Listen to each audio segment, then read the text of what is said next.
All right, so let's start. I see that people are beginning to straggle in, and hopefully by next week we will have the technical issues behind us. Let me see if I can share a screen. Give me a moment, please. Here we go. Share screen. Oh, I think it's going to work. Okay, so you should all be able to see the Mishnah in front of you. And on the side, you probably can see me. So first of all, Birukim Abayim to everybody. I love the fact that we have people from different places, from upstate New York, from the West Coast. I know last week we have people from Eretz Yisrael.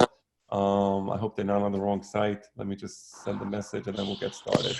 So we do have a great class set up for today. Let me just,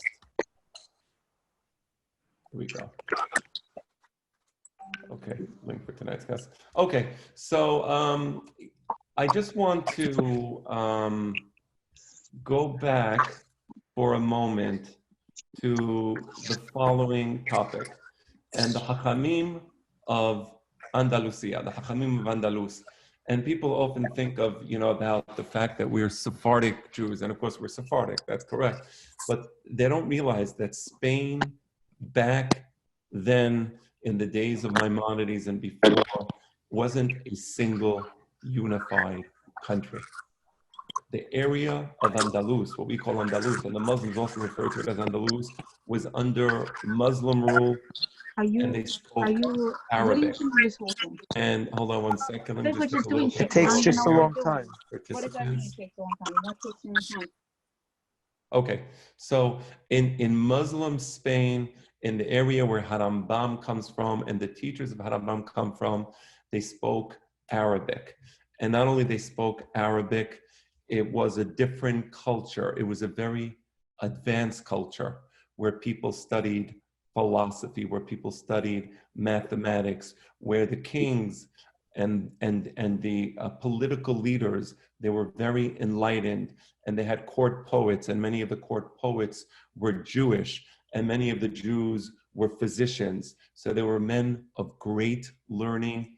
It was a place where the architecture was beautiful, where the natural surroundings were beautiful. And although there were some ebbs and flows, as there always are in the Jewish relations with the Muslims, generally, things were fairly good for the Jews in Andalus, Andalus being southern Spain. Now, the area of Andalus encompassed all the way from Valencia to Granada to Sevilla to of course, Cordova. And this was very different than northern Spain. Northern Spain was Christian. Northern Spain spoke a different language. Northern Spain had a different culture. And you know that today they have a movement, the Catalans want to break off from Spain. The reason the Catalans want to break off from Spain is because of the fact that they really are different. So Spain was, is actually a patchwork of different cultures and people that got together. They formed the Spanish nation. But back then, Andalus was separate. And as I told you, the Gemara in Masechet Yevamot mentions Andalus. It mentions, actually, to be precise, it mentions Cordova. And I'm going to share the screen with you, and I'm going to read with you what the Gemara says in Masechet Yevamot. It says as follows. Does everybody see the screen? You all see it? Yes. Okay. Yep. Yes. Nodding. Okay. So the Gemara says as follows: Yishak, Resh Kaluta, Bar Ahate de Rabbi Havaka Azil mi Cordova. Did you see that word? Cordova le Aspamia. Yitzchak was the head of the Jewish community in Babylonia. He left Babylonia. That's the place where the Gemara was written. And he went to visit. He was in Cordova, and he left Cordova, and he went to visit Spain, because Spain was to the north of Cordova. And then the Gemara continues, and he says that he died. So here you see that the Jewish community in Andalus was already from the days of the Gemara. Okay, so there was a direct connection between Chachmei Gemara and the Hachamim of Andalus, okay? So that's really important to know. So it's not just like, some exotic, story about Judaism, it's like I'm going to tell you about Jews who are, in some exotic place in the world, some island alone. No, this is where the Hachamim of the Gemara and where the wisdom of the Gemara went to. It went from Babylonia, it went directly to the area of Andalus. And before we continue reading the Pirkei Avot, I want to tell you another thing. And that is that while Harambam is the best known Hacham of Andalus, right? Maimonides, everybody heard of Maimonides. We have hospitals named after him. We have schools named after him. We have streets named after him. He's probably the most well-known Hacham in human history, perhaps. And yet, he was a product of a society. He was a product of a civilization, right? He was at the very end. Actually, when Harambam was a child, fairly young, around 13 years old, Andalus was destroyed. The fanatic Muslims came, the Berbers came, and they destroyed it. And he had to run away. And that was the end. That was the end of that civilization. So always people think, oh, Harambam, was the greatest Hacham, and he was, in my opinion, in my humble opinion. Others can disagree, of course. But the point being that Harambam was a member of a particular civilization, right? He wasn't produced in a vacuum. And somebody is just asking me where the class is. Oh, yeah. Okay, got it. I'm just going to answer them. Okay, let me shut my phone. I apologize. People are calling me because I want to know where the class is, but I just can't interrupt every 2 seconds. So at this point, I'm just going to leave it like this. Okay, so let me just mention to you some of the names of the Hachamim who came a little before Harambam or a lot before Harambam. So it's not that he came in a vacuum. There was a Rabbi Baruch ben Yitzhak ibn al-Baliya. Anybody heard of him? Raise your hand. No? Okay, there was a Rabbi Yosef ibn Megas. You probably heard of him, because I mentioned him last week. Good, that's right, Nathan. Okay, there was a Rabbi Yosef ibn Sal, there was Rabbi Yosef Sadiq, there was a Rabbi Moshe ben Aiza, there was a Rabbi Yehuda Levi. You all heard of Rabbi Yehuda Levi. There was a Rabbi Ohel ben Me'in Hanasi, there was a Rabbi Yehuda ben Gad, there was Samuel ben Moriel, there was, of course, Samuel and Agid. There were many Hachamim. It was an entire civilization. And Harambam was at the peak, was the finest product of that civilization. But so, why am I saying this? Because everybody says, oh, that's Maimonidean, that's Harambam, that's his view. And they forget that this was where the wisdom of the Talmud went to. And there were so many Hachamim and Yeshivot there, and Harambam studied with these Hachamim and studied in these Yeshivot. So we're studying the Pirkei Avot. What we're doing is we're studying it in accordance with the wisdom of Andalusia. Okay, so you understand my perspective is going to be a bit different perhaps than the perspective that you would hear in other classes. Okay, not that they're better or worse. It's just different. You can choose for yourself what you enjoy more, but I just want to explain where I'm coming from. And I want to share one screen with you, and then we'll go to the actual text. So give me a moment. Stop. How do I do this? Stop share, and then I'm going to do reshare. Okay, here we go. So here you see, and we said this last week, the air mark of the Andalusian thinking, the Hachamim in Andalus, they had a slightly different perspective. And it was as follows. Number one, when they would study Torah, when they would explain Torah, when they would discuss Torah, it was all based upon a close and meticulous reading of the text, right? So you have the Torah, you have the Pasuk. What does the Pasuk say? You want to know what the halakha is? Read the law carefully. What does it say, right? So all wisdom is generated from the texts of Israel. That's the first thing.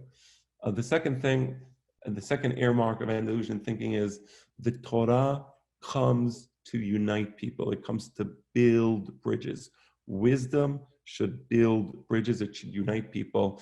And this brings us to the final thought that Judaism is not a theological system. As I said, there is no word for theology in Hebrew. Doesn't exist. Judaism is a system of laws predicated upon the Berit, the eternal covenant between God and the Jewish people. So that's, in a nutshell, a summary of the way the Andalusians approach the Torah, the way the Hachamim, Harambam, and his colleagues approach the Torah. And now I want to take you back to the Mishnah in Pirkei Avot. We are now going to read the Mishnah. Let me do a share screen once more, and we'll start looking at the Mishnah. Rabbi Abe. Yes, sir. Can you explain why you're making the distinction of quote unquote Judaism being a system of laws predicated by Berit versus theology? Can you just touch on? I know that's an important point. Absolutely. Please. It is an important point. Yeah. And here's the thing. When you deal with theology, always theology creates differences between people. Religious wars are aplenty. Crusades are numerous. Jihads are all over the place. Religion, theology, always emphasizes differences. And this is why, unfortunately, and I say this humbly, oftentimes you have different sects in Judaism, and they could be religious sects. I'm talking about religious, even ultra-religious sects. And there's sometimes animosity between if you're like from this sect or from that sect, or that's theology.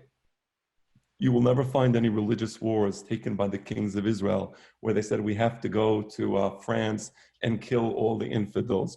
We have to go to Russia and convert everyone to Judaism. It never interested us. It didn't interest us because we're not a theological system. We are a system of laws, and the laws apply to us. We're the Jews.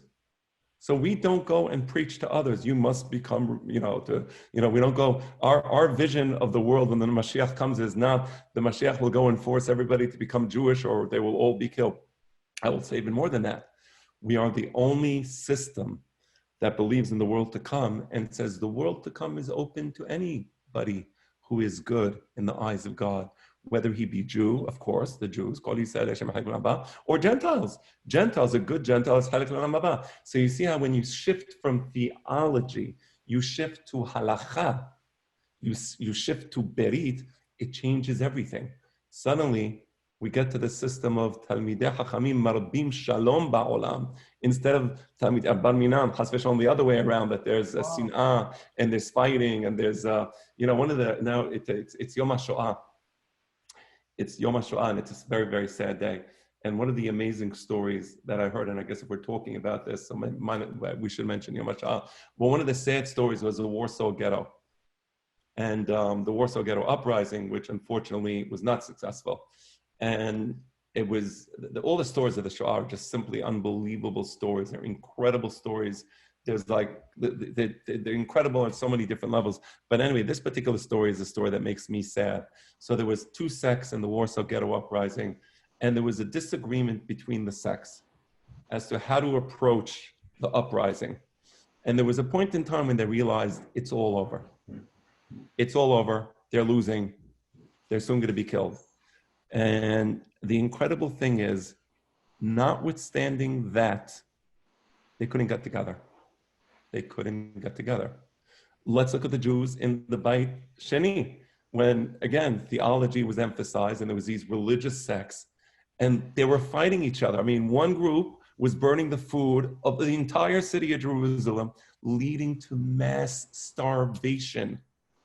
So you see that when you have theology, you have fanaticism. When you have fanaticism, you're going to have dissonance and you're going to have fighting. When you have berit, you have halacha. That unifies the people. And it's such an important message. And this is the message of the Hachamim of Andalus, by the way. I'm not making it up. This is Harambam. This is all the Hachamim that I mentioned. And this is the Gemara. This is the way it works. And in fact, this will take us perfectly to the first Mishnah. What is the first Mishnah about?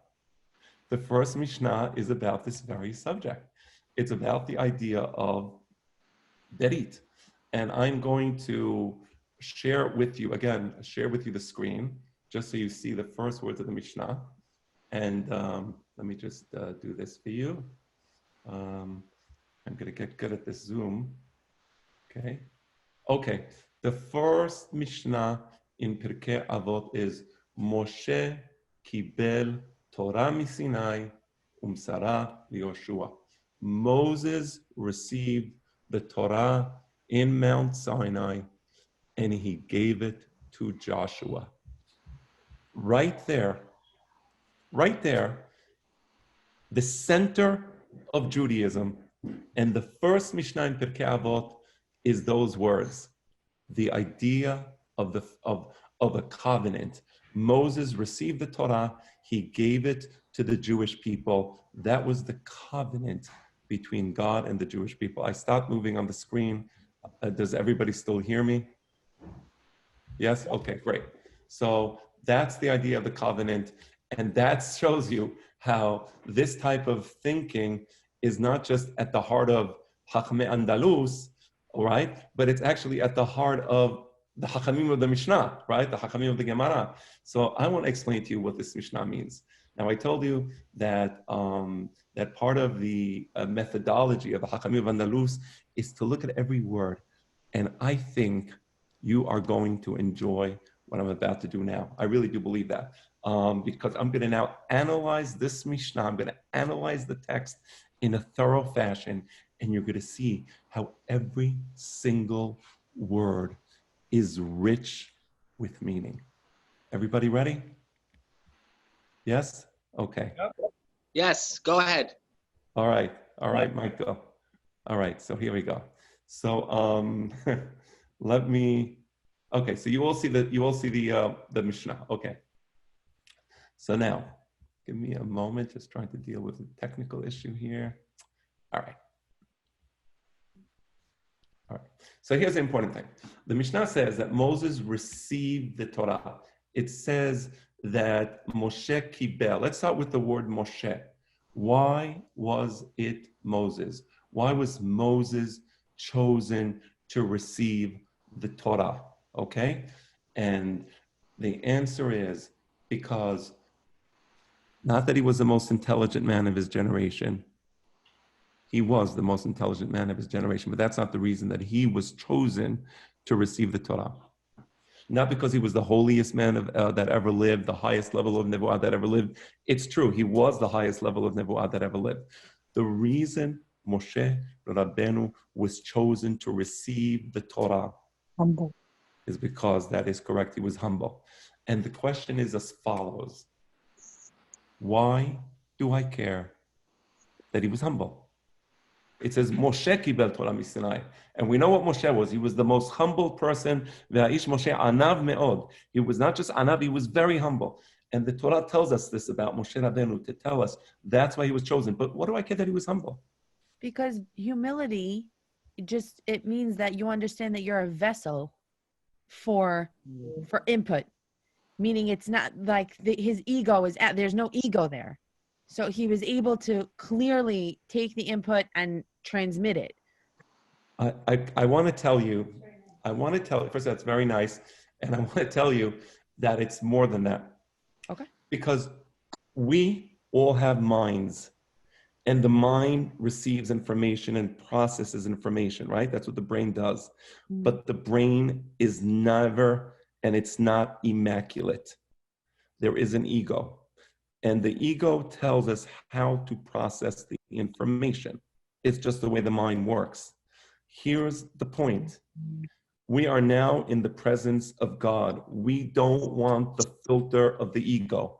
We want God's word coming in as clearly and as precisely, unadulterated by any human considerations, unadulterated by any arrogance, by any pushback, by any, oh wait, that law doesn't make sense to me. Wait, when Hashem told me this, he must have meant something.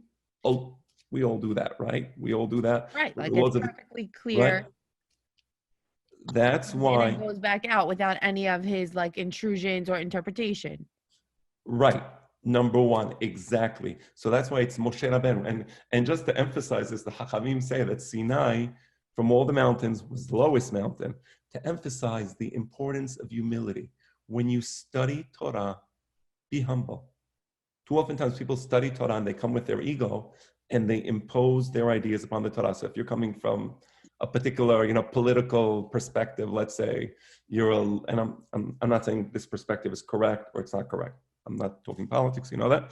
You come from a very liberal mindset, you will find the liberal aspects of the Torah and you will way overemphasize them. You come from a very, you believe in totalitarianism, you'll use the Torah to show how monarchy and totalitarianism are the right thing and you will overemphasize those. You come from a capitalistic perspective, you will do the same thing.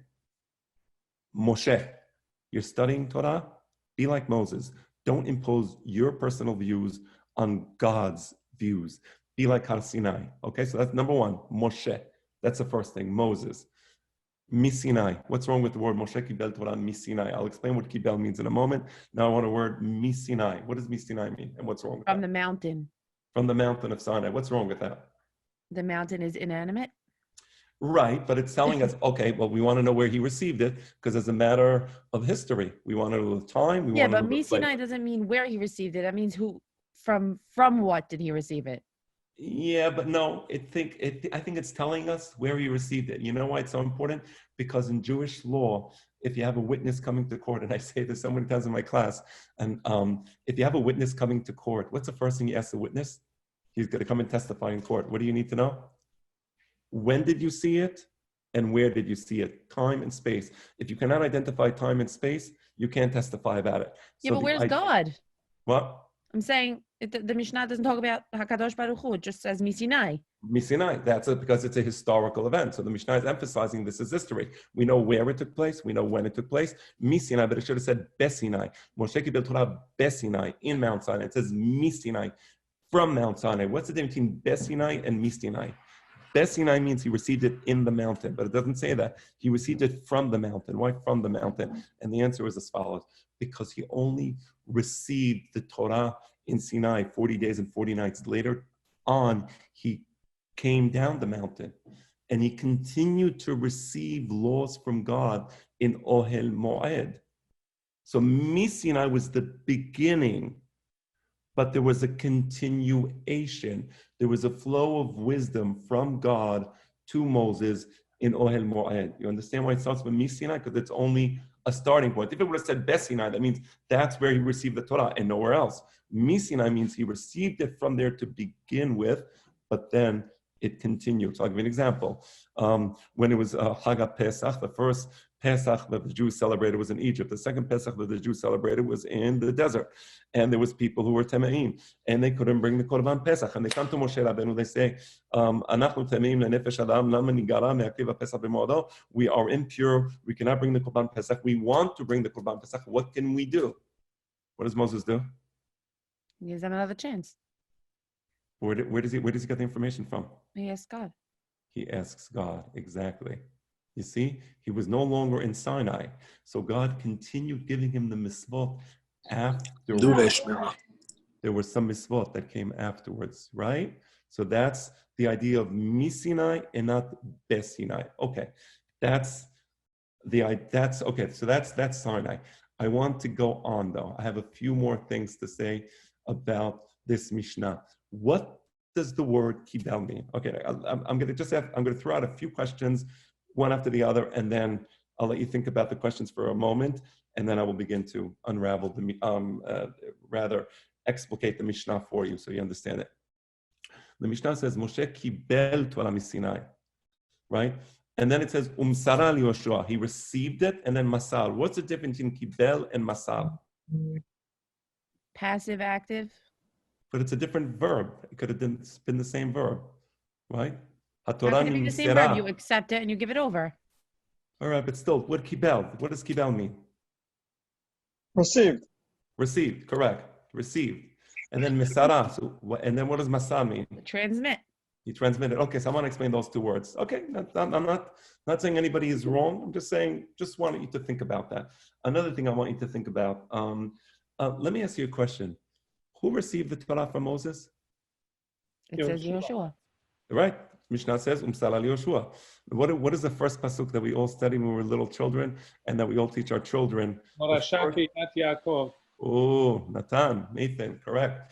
The first pasuk is Torah sivalanu Moshe. Moshe taught the Torah to us, we being, right, the community of Israel, the Kahal of Yisrael. So wait, I'm a little confused then, because the Mishnah seems to say that Moshe gave the Torah to Yehoshua. The pasuk says he actually gave it to all of the Jewish people. That's not a contradiction. Okay, go ahead.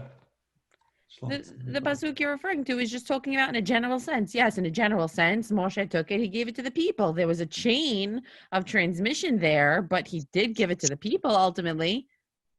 Let me ask you, did Moshe masar the Torah to the people? So the word misara in this Mishnah is only 2 times. Okay, Or fair 3 enough. times. But it does say so, right? It does say so. You agree? No, it doesn't say that Moshe was masada to the people in this Mishnah. Right, it doesn't. It says to Yehoshua. Correct. And then to Anshe Knesset, but I'm saying not to the people ever. Okay, lo misaratet. So I want to explain that. And I think you would actually like what I'm about to say. I do believe that. So I just want to throw out some of these. Thank you. I just wanted to throw out some of these questions, and now I'm going to interpret what these words mean, because each one of these words is rich with meaning. Okay, and now you're going to see. Okay, Moshe kibel. The word kibel is actually a Semitic word. Kof bet lamed. It is a Semitic word which means face to face. So the Gemara says. Makbil. Right, makbil, hakbala. Yes, frontal. Parallel. Correct. I like. Right. So, for example, in Arabic, when the faithful Muslims they pray in the direction of Mecca, right? And what do they call the direction that they're praying towards? Maybe somebody knows Arabic better than me. The Qibla, right? The Qibla milashon kabal. That's where you have to face. So you face in that direction. So also in the Gemara mentions how when there was elite students and there was less elite students. So for example, it says that when Rabbeinu HaKadosh was a student of Rabbi Meir, he wasn't considered, so important yet. And he used to sit in back of Rabbi Meir, and he saw only the back of Rabbi Meir, meaning he was at a low level. But then there was Talmidim in the Gemara that they would face the teacher. It was Mekabel panim like? Right. Oh, well, actually, what does it say about Moses? What does the Torah say about Moses? It was panim el panim.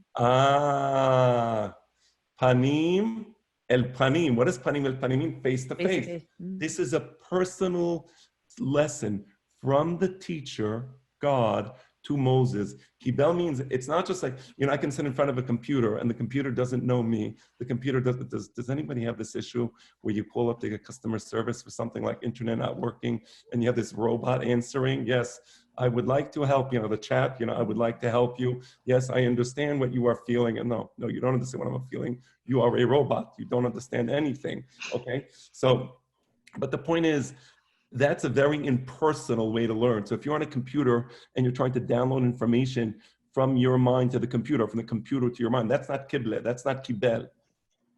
There's no life there. When Hashem speaks to Moses, it's personal, right? Hashem is facing Moses and Moses is facing Hashem. And the Gemara says that the teachers would look at the students and the students would actually look at the lips of the teachers. And they would remember it. They would remember not just the words, of course they would remember, but they remember the moving lips of the teacher. And the pasuk says in Shir Hashirim, Yishakeni mineshikot piu kitovim dodecha miyayin. And the Targum there says, what does it mean Yishakeni? He kisses me with his mouth. It says, this is the Chachamim that are studying the Torah Shebe'al Peh. Do you see how profound that Targum is? Because when they would study the Torah Shebe'al Peh, they would look at the face and it was kibel. And this was a personal, almost an intimate relationship. Yes? An intimate relationship between the teacher and the student. So that's kibel, face to face, frontal. You understand the idea? It's a very personal aspect. I love this. Learning Torah is not about being a genius. I mean, you want to be a genius. We all want to be geniuses. But there's an emotional aspect. There's a human aspect. So Shir Hashirim says it's like a man in love with this woman. right? They love each other. So it's a mashal, right? So it's not just, download information into your brain, boom, boom, boom, yes. No, it's personal. It's emotional. You understand? So that's the Torah. So that's Kibel. Moshe Kibel Torah Misinai. Okay, that's number one. That's number one. One moment, please. Wow. Very profound, very important. I want to tell you something. Let me give you some advice to all of you. Baruch Hashem, I was privileged. I studied Torah in my life. And the Torah that I have the best is the Torah that I study with passion. When I love, and I love it, thank God. When I study and I love it, it's nothing like it. It brings life to you. But if you're studying Torah like you're studying for a test and you're like, okay, I got to do this, I got to get this, I got to get that, I have to fit. It's not the same. I'm not saying not to do it. It's not the same. But that's the idea of Moshe Kibel Torah Misinai. Okay. I want to ask another question. Okay, so before we go on, Moshe Kibel Torah Misinai, who else received the Torah from Sinai?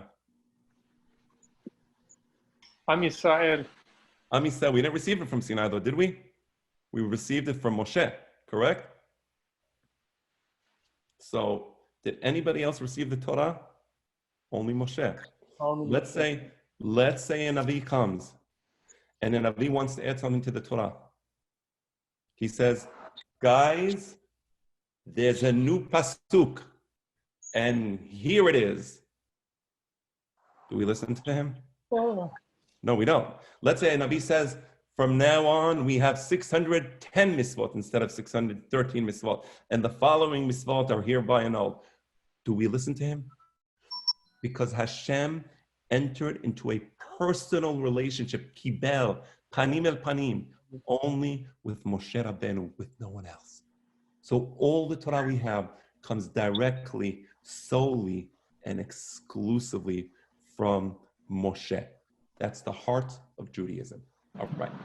Rabbi, I have a question. Please. Who's When that? you say Elliot, yeah, sorry.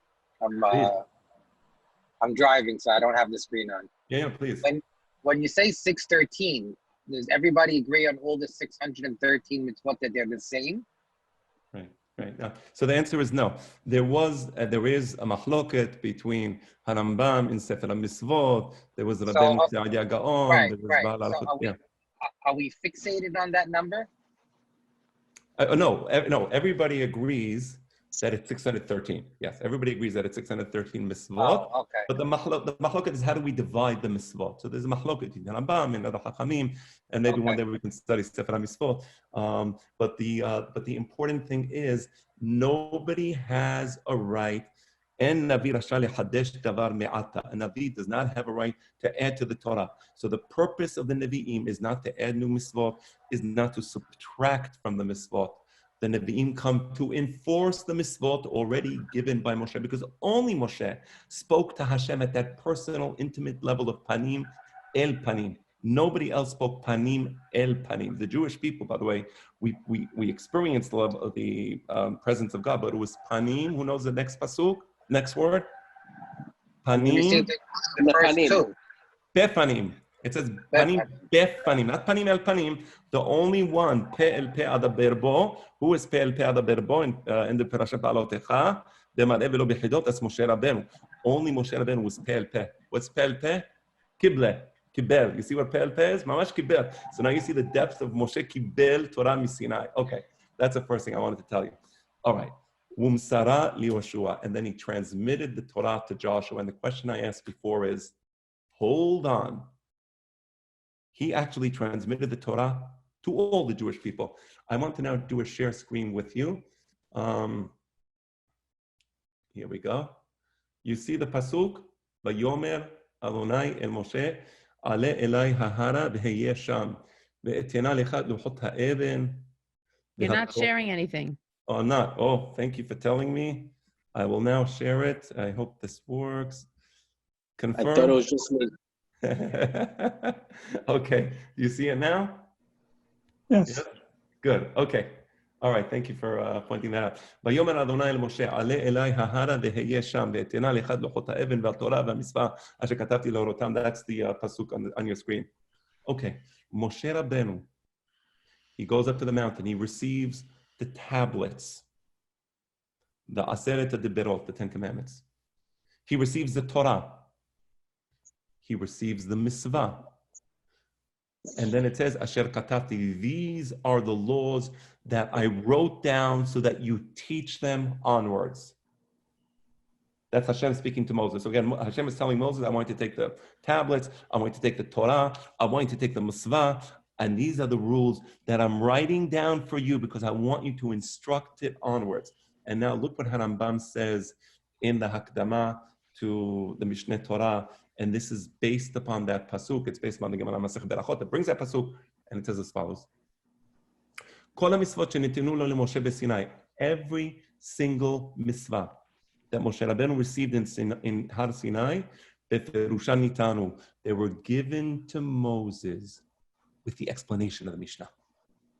Okay, every single one. What does that mean? Because I want to elaborate just a bit on this point. Hashem would tell Moshe Rabbeinu, for example,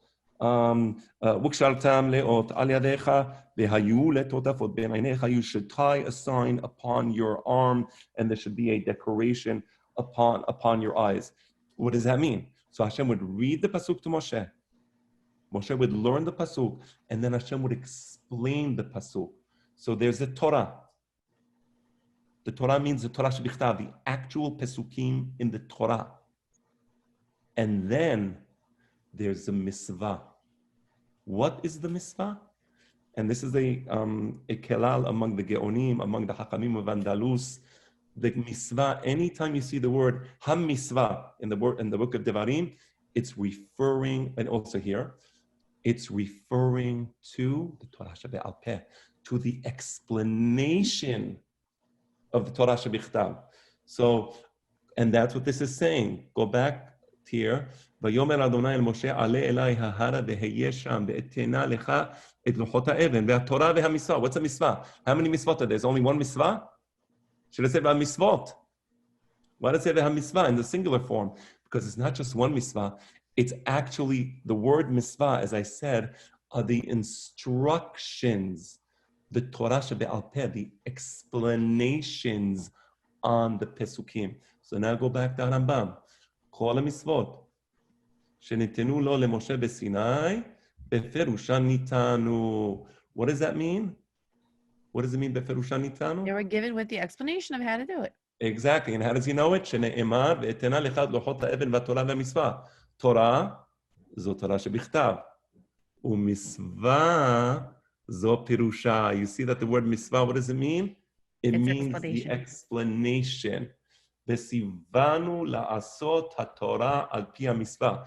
Moshe Rabbeinu, when he taught us the Torah, he taught us the Torah the way Hashem taught him the Torah. He taught us the pesukim, and then he taught us the mitzvah, which is the explanations on the pesukim. Again, vesivanu la'asot haTorah al pi ha'mitzvah. So what does it mean, Torah sivelanu Moshe? Now explain to me the pasuk that you learned when you were little kids. What does the pasuk Torah sivelanu Moshe mean? That when Moshe Rabbeinu gave us the Torah, he didn't just He give gave it to us with its explanations, with the practical details of how to perform the mitzvah. Exactly. He gave it to us al pi ha-mitzvah. Kudos. Right? And what's that? Kudos. Yes, exactly. Rabbi, I have a question. Yes.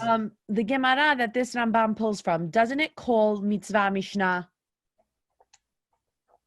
Yes. Why would that be? Right. Well, I just want to, because I also teach these Pesukim, I teach an introduction to Torah shebe'al peh, and it can't be that the Gemara is referring to the Mishnah as in the Shisha Sidrei Mishnah, because there's Tanaim in there, there's different opinions in there. That's definitely more developed than what Moshe received and is giving over. So it must be some primal form of the Mishnah that we won't really know exactly what it looked like. Okay, let me explain to you. The mitzvah, let's finish this. And this will answer your question. This explanation, that's what we refer to as the Torah shebe'al peh. So now, get this. Moshe gives us the pesukim. We write the pesukim down. The explanation of the pesukim, Moshe teaches us be'al peh. At the end of the life of Moshe Rabbeinu, Moshe writes a Sefer Torah. He gives everybody a Sefer. Every Shevet gets a Sefer Torah. The explanation, the mitzvah, is Be'al Peh. Is by heart. Very good. Always the Torah Shebe'al Peh was by heart. What happened? Comes in the days of Rabbeinu HaKadosh, and the Gemara says, "Et la'asot l'Adonai eferu toratecha." The time has come now to put down the Torah Shebe'al Peh in a written form. That written form was the Mishnah. So the Mishnah is the transformation of the Torah Shebe'al Peh. The Torah Shebe'al Peh that we received from Moshe Rabbeinu was always given to us by heart, and it had different forms. I was very privileged to study Igeret Sherira Gaon. Igeret Sherira Gaon was one of the great masterpieces on Talmud. You really, in my humble opinion, if you want to understand Talmud, you have to study Igeret Sherira Gaon. And he explains that before the Mishnah, there was different forms of the Torah Shebe'al Peh. There was Ma'arichim, there was Mekasserim, there was different ways to bring the Torah Shebe'al Peh to the students. Comes Rabbeinu HaKadosh, he takes the Torah Shebe'al Peh, he transforms it into this text called the Mishnah, and the Mishnah now becomes the Torah Shebe'al Peh that all of Am Yisrael study together. Now, it's true that at this point in time, there are disagreements between the Chachamim as to particular halachot. That is true. That's part of the Torah Shebe'al Peh. It's true that when we receive the Torah Shebe'al Peh, what we see from Moshe Rabbeinu, there were no disagreements, absolutely. Right. But the Torah is not a static system. What do we call the Torah? And actually, I was going to say this later in the class, but I can say it now. The Torah is a tree. A tree is growing. There's new branches. There's new ideas. There's new concepts. It's all related. It's all part of the trunk. Right? We're not, God forbid, the branches are not going to attack the tree. So it's all part of this living organic system. Part of that system is machlokot. I love that. Yes, people disagree. And the Chachamim, even though there's Chachamim who have a particular mindset, and Chacham has another mindset, and we're all part of the same nation, and we all love each other. There's Achdut, Ha'emet v'Hashalom Ehavu. So that's the thing of Moshe keeps on now. So now getting back to what we wanted to say, because I see we have another 15 minutes, and I want to finish this Mishnah. Okay? So Moshe kibel Torah misina, umsara li Yoshua. We see that Moshe actually gave the Torah to all of the Jewish people. He gave the people the Torah shebichtav. He gave us the Torah shebe'al peh, the explanations of the Torah. We all had it. So what does it mean, umsara li Yoshua? What does it mean that Moshe Rabbeinu gave the Torah to Yoshua? And here is the point. Just give me a moment. I want to see if I'm going to do a share screen here. Well, actually, let me unshare this. Stop share. And, okay. Right. Let's do, yeah, I had a few things I want to say, but I'll skip that. Let me go to, okay. I'll share this in a moment. Here's an important point. The word mesira. The word mesira is a technical term. It is used in the context of Choshen Mishpat. There is an agreement between two parties. Let's say there's a loan agreement where the Reuven makes a loan to Shimon, and it's a written loan. And now the Reuven wants to collect the loan, and Shimon is not paying up. So the Reuven is moser the document to the Bet Din. What does the Bet Din have a right to do with this document?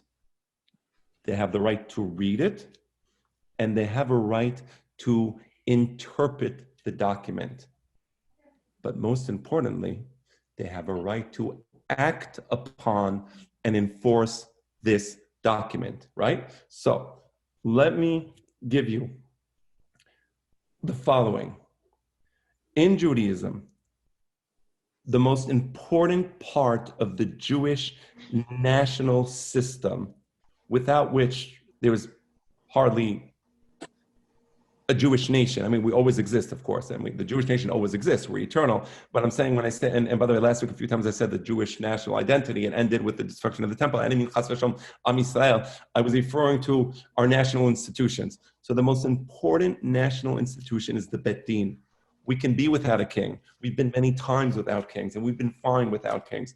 We can't be without a Bet Din. The Bet Din is the supreme court of the Jewish people. And always, it was the Supreme Court that had the right to interpret the Pesukim of the Torah in accordance with the Torah Shebe'al Peh. So, if I'm now sitting in the city of Lod in Israel, and I see the Pasuk and it says, I have to put a letter on my arm. Can I do that? I mean, Moshe gave me the Torah, I'm a Jew. Can I just interpret the Pasuk like that? I have to put a letter on the, or it says, I have to put a nice a decoration, and I want to put it between my eyes. It says, ben einecha, between the eyes. I'm going to put it here. So I'm going to put a nice decoration, a nice ornament between my eyes. Am I fulfilling the Pasuk? No, I'm not. Because the only ones who have the right to interpret the Torah as a legal document is the Jewish Bet Din. The Jewish Bet Din is the ultimate authority when it comes to interpreting the Torah and saying, here's how you fulfill this pasuk. You know how you fulfill the pasuk, Zachor et Yom HaShabbat lekadesho, not by sitting down in your house and thinking about Shabbat and trying to remember. No, you fulfill the pasuk by doing kiddush on a cup of wine. And if you want to do it on a cup of apple juice, you can't, even if you like apple juice. Why? Because they're the ones, she'hatorah nimsera lahem. What does mesira mean? It's a formal document that was given to the Bet Din. I want to give you a nice example of this. Give me a moment. I'm going to do a share screen now. And here we go. Okay, so you have a matena chechiv mera. There's a special rule that if a person is about to pass away and he makes an oral declaration, I want to give all my assets to this and this person. Normally, you cannot do that. Normally, if a person says, I want to give everything I own to Joe, doesn't mean anything. I mean, it unless he sets it down in writing and he writes it down and it becomes a document. But in this case, shechiv mera, a person on his deathbed, he doesn't have time to write the document. One person is there, only one person hears it, and he says, the person dying tells the witness, let's call the witness Reuven, please tell everybody, I want to give all my assets to Shimon. That's called the matena shechiv mera. And look at these words. Who can read to me these words? Hold on. Shedivrei shechiv mera. What does it say? What is ketuvim? As written. Right. What is written also? The Torah is written, correct? So kichtuvin, right? It's something, it's a written document. It's not written, by the way. It's only be'al peh, of course, because you know that he's a shechiv mera. So it's only be'al peh. Right? And the chimsurin, what does masur mean? Where did you see the word masur? Mesira? Moshe kibel Torah mesira. Moshe to Joshua. The same word. This is a technical term indicating that this person has the right, or this court has a right to interpret the law. And here's the final point that I want to make tonight. It wasn't just to Joshua. When Harambam brings this Mishnah in his Akdama to the Mishneh Torah, he says, Moshe, it says Moses, when he was Moser to the Torah, was leYehoshua ubetino. It was to Joshua as the chief justice of the Supreme Court of Israel. This is a matter of a national institution. The national institution is a court. They're the ones who can receive and interpret the Torah. It doesn't mean that we are the Jewish people who didn't receive the Torah. Of course we receive the Torah. It was our gift. We study it. We studied it with Moses. We know how to do the mitzvot. But if there's a question, who has the right to interpret the pasuk? Yoshua, ubetino. And who has the right? Whoever is the Bet Din after Yoshua. And who has the right after them? Whoever is the Bet Din after them. So you understand? That's the way the system works. It's not a free-for-all. You can't just make up things from the Torah. You can't say the pasuk says this and now invent new rules from the Torah. No, that only the Bet Din can do, because the Torah was nimsar to the Bet Din, and therefore the Bet Din can interpret this document. I'm going to do stop share now. Are there any questions on this? Yes. Yes, please. Yes. What is your question? So let's say I think that the Supreme Court is mistaken. Mm-hmm. Okay. So first of all, I don't know. I know I have. okay. Let me explain a few Let's things. say it's. Mhm. Right. First of all, it's very interesting that in Judaism, we are, to my knowledge, the only system where, I mean, for example, in America, you have a Supreme Court. The Supreme Court of the United States, by definition, cannot make a mistake. The way they interpret, I mean, we may dislike it, and I do dislike many things, don't get me wrong, but the point is, once a Supreme Court says, this is the interpretation of the Constitution, legally speaking, as a matter of law, that's the interpretation of the Constitution. You can't appeal the Supreme Court. Okay. Interestingly enough, in Judaism, it is possible for the Supreme Court to make a mistake. And if they make a mistake, they actually have to bring a special korban, a korban hatat, a special korban if the Aida, which is the Supreme Court, made a mistake, they have to bring a special korban to expiate for the mistake. So there is that possibility. Absolutely correct.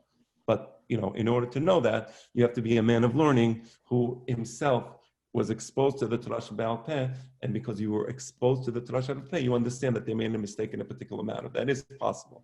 Yes. But I'm to the Bet Din if I think they're misinterpreting a halacha that's very clear what its interpretation is. It depends.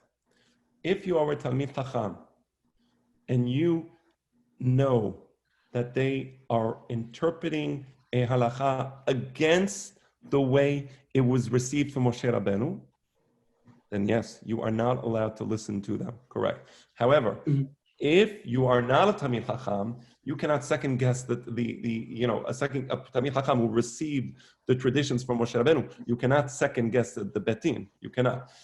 In other words, the possibility of a mistake. When we talk about a mistake, means Moses taught the law this way, and they're mistakenly teaching it another way. That's a mistake. Okay.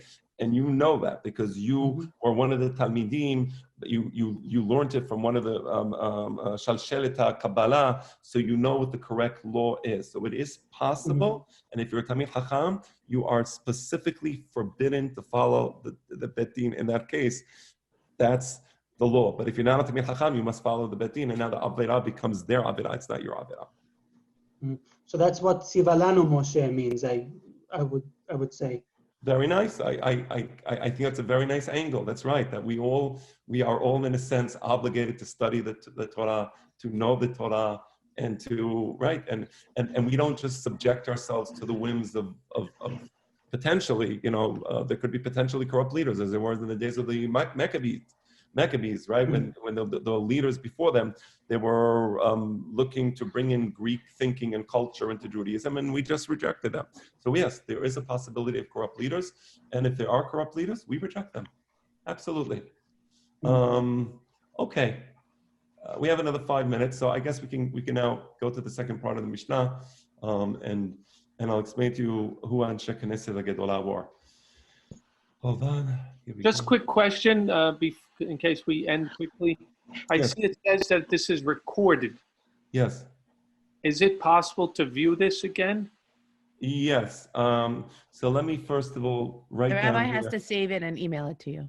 Right. So I'm going to put it on my YouTube channel. My YouTube channel changed. I was before Lucena Rabbi, and I changed it to Torat Andalus. So here it is. I just put it here. That's my YouTube channel. All my classes are there. For those of you who are wondering, Lucena, there was a great yeshiva in Lucena, which was the yeshiva of Rabbi Yosef ibn Megas, was the yeshiva of Rabbi Yitzhak ibn Gayat, was the yeshiva of Rabbi Yosef Yitzhak Al-Fasi, and other great Chachamim. And I changed it to Andalus because there were many other great cities in Andalus, such as Cordova, which was known as the Jewel of Andalus, such as Sevilla, which is where the Al-Baliya comes from, and other great Chachamim. So I decided to be a bit more inclusive. That's the only reason I changed it, nothing more. So anyway, Torat Andalus, it will probably be uploaded there, and you can watch it. Okay, great. Great. Okay. All right. So let's just talk a little about who Anshe Knesset Gedolah were, and then we'll call it a night. I see we have another 5 minutes. So going back to the share screen, I'll share it with you again. Hold on one moment. I think this should work. Yes, okay. So we have, okay. So we have here, Uzkanim Lenvi'im, Unvi'im Mesaru L'Anshe Knesset Gedolah. Let's go to Anshe Knesset Gedolah, known as the men of the Great Assembly. Let me just explain to you what that actually means. So the Jews were in exile after the destruction of the first temple. 70 years later, they returned to Eretz Yisrael. In Eretz Yisrael, they reconstitute themselves and they form the Anshe Knesset Gedolah. The Anshe Knesset Gedolah was a newly formed Supreme Court, which included all of the Hachamim, all of the Nevi'im, Haggai, Malachi, Zechariah. Part of that was Mordechai. Part of it was Ezra HaSofer. He was actually the head of the Anshe Knesset Gedolah. There was Hananiah, Mishael, Azariah, Daniel. Anshe Knesset Gedolah had a total of 120 people as its members. And the important point to understand here is that the Anshe Knesset Gedolah represented the political authority of the Jewish people. Interesting. There was no need for a king. We later on had a king, right? But the new Jewish government was Anshe Knesset Gedolah. That was a new Jewish government. And what they did is they realized that there was a lot of changes. Well, no, I don't like the word changes. That's not a good word. There was a lot of issues at the national level that needed to be dealt with. For example, the Beit HaMikdash was previously destroyed. And when the Beit HaMikdash was destroyed, people lost the connection with Avodat Hashem. They weren't doing Avodah, they weren't worshiping God as they used to. Because the Beit HaMikdash was always the focal point of that worship. I'm talking about tefillah now. I'm not talking about korbanot. So the Beit HaMikdash was destroyed and many people lost that connection. So they instituted the tefillot. They set forth the prayers that we have today, whether it's the kiddush, whether it's the amidah.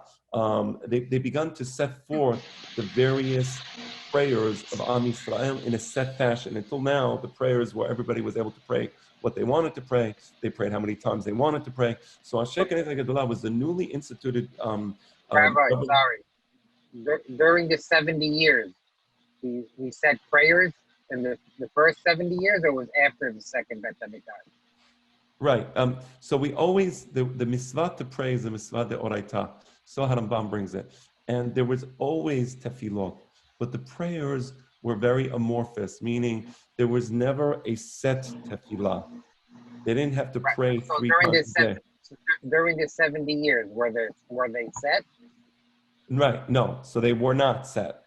And then during the 7 years, people lost that connection because they were far away from Eretz Yisrael. The Beit HaMikdash was destroyed, and people went far away. People stopped speaking Hebrew. That was another issue. Hebrew was no longer the spoken language of Am Yisrael. So the Anshe Knesset Gedolah had to deal with all of the issues that came up as a result of the destruction of the Beit HaMikdash, the loss of the Hebrew language, the loss of Jewish culture. They dealt with all these issues. They were the government of the Jewish people when we returned to Israel. And we're going to read next week what they said and what their wisdom was. And basically what they said was, here's how to make a perfect society. We'll see that next week. Now I see it's 9:45, actually 9:44. Any last question or thoughts? Yeah. Yes, please. Okay. 2 things. So when you spoke about how the Beit Din are the only ones who have the authority to interpret a pasuk, what about the Tanaim and Amoraim? Are they part of a Beit Din, or are you saying after them? Yeah, no, of course. The Tanaim and the Emoraim, the Tanaim were, they were, of course, and the Emoraim. I mean, the Gemara represents the last Beit Din of the Jewish people. Absolutely. Of course, and that's why you see many derashot in the Gemara and many laws in the Gemara, 100%. But by then, and this is the important thing though, the traditions that we received from Moshe Rabbeinu on how to interpret a pasuk, those traditions were holy. Nobody would say, I disagree. No. I mean, they had the authority to tell us what they learned from Moses, right? Or so there's Halacha Moshe Misinai also, like Pri Etz Hadaris in Etrog, or the first of the Ketzir Seorah. Right. Is Correct. that not on a higher authority than Mishnah? Right. So the point being that it's not, when I say that they had the authority, meaning if you